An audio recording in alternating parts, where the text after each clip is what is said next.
So the Lancashire boilers. Right, so here we are at Hulmes Pit. I can describe this. It existed around about 1736, but records began in 1764, or round about there.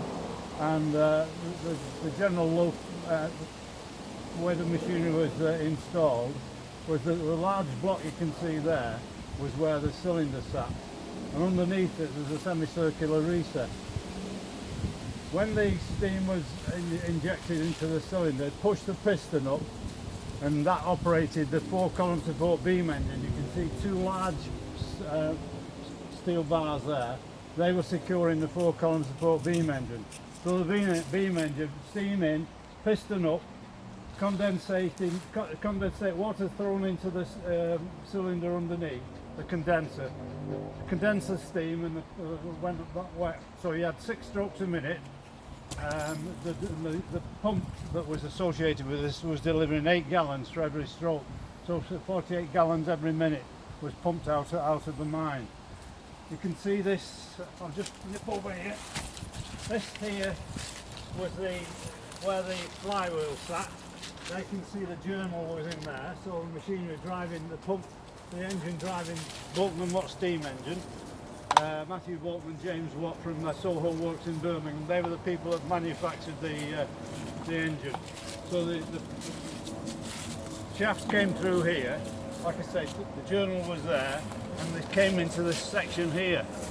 And if you look down here, you'll see there's a sort of hole halfway along and a block after it. Well, if you think about a steam engine and the big shaft on the side of the engine wheels going like that, that would be a similar thing here, but it would be too long to do it in one. So I'm assuming that was where the joint was made there. And when we dug it out in 1968, that we found one half of this mechanism here. It was a wooden shaft with iron ends, so that would be going sort of like this, backwards and forwards along, and that would operate all the machinery necessary to do whatever work they had to do, like raising and lowering the cage. The woodwork to hold the cage in place was at the end, and that would then go down 410 feet down a hole at the end there, which is 6 feet in diameter. If you look here on this particular stone here, you'll see 2 bits of lead. Or if you look on the internet and find the photograph taken in looking into this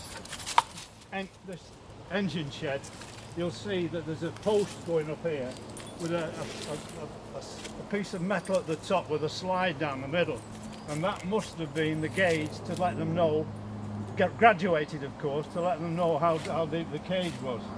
And those 2 bits of lead was where it was secured into the block of stone. And where were the boilers? Right, across that side. Oops. I can get my foot on.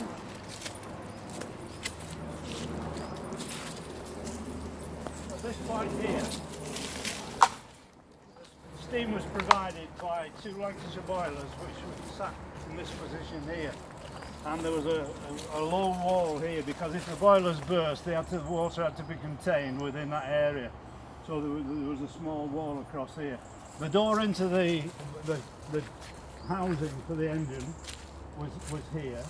And if you look on the internet, you'll see a photograph of the 2 guys that were in charge, just inside, and you'll see the machinery I've been pointing out. You can see it inside. You should see the big flywheel, you see the 4-column support beam engine, and there's one or two photographs within the building. But at this point here, in 1926, when the general strike was on, this tree is in the photograph taken when the building was in place. But this branch wouldn't be in it, because if we look down here, there are bricks, and those bricks were for the chimney, so they couldn't possibly have been there when the chimney was there.